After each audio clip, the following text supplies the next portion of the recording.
हम लोगों ने राष्ट्रीय आंदोलन का विषय अक्सर देश की वर्तमान आजादी को ही ध्यान में रख करके बनाया है।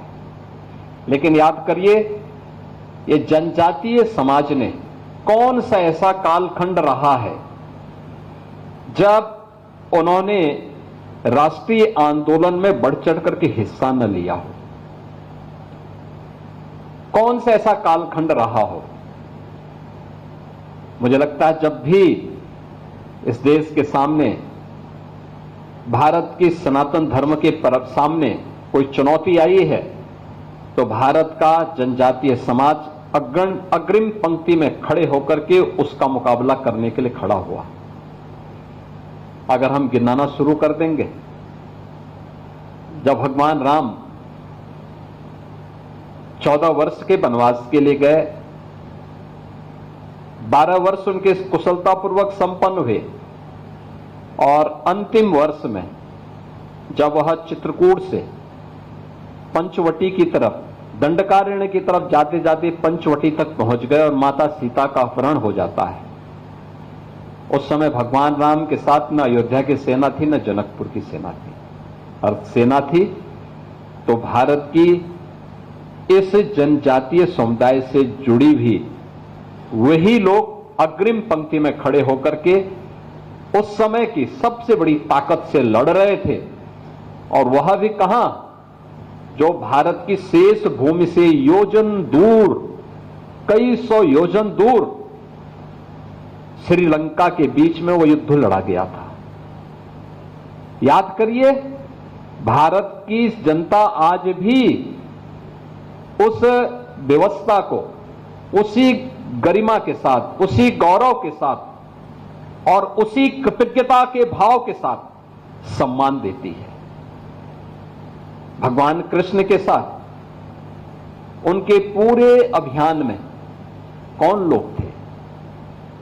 और दूर मत जाइए, मध्यकालीन भारत का इतिहास उठा करके देखिए।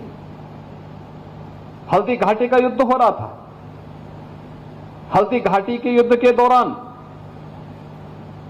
जब महाराणा प्रताप को युद्ध के उपरांत जो परिणाम सामने आए थे, उन्हें जंगलों की तरफ प्रस्थान करना पड़ा।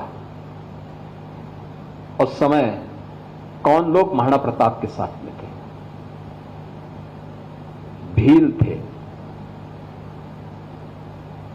मीना थे, वहां का जनजातीय समुदाय था।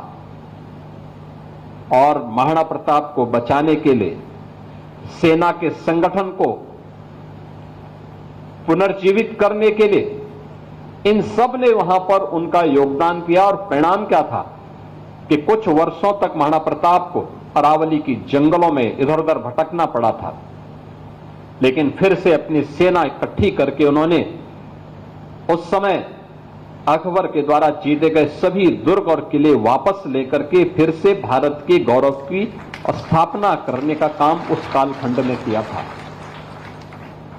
छत्रपति शिवाजी महाराज के साथ कौन लोग योगदान दे रहे थे? यही समुदाय दे रहा था, यही समुदाय दे रहा था। छत्रपति शिवाजी महाराज जिस तत्परता के साथ उस कालखंड में उस समय के सबसे बर्बर और इतिहास के सबसे बर्बर शासक के खिलाफ लड़ रहे थे, उस समय उनका सहयोग करने के लिए भी जनजातीय समुदाय बढ़ चढ़ करके सामने आया था। और परिणाम यही था कि हिंदवी साम्राज्य की स्थापना करने में छत्रपति शिवाजी महाराज को भी सफलता प्राप्त हुई थी।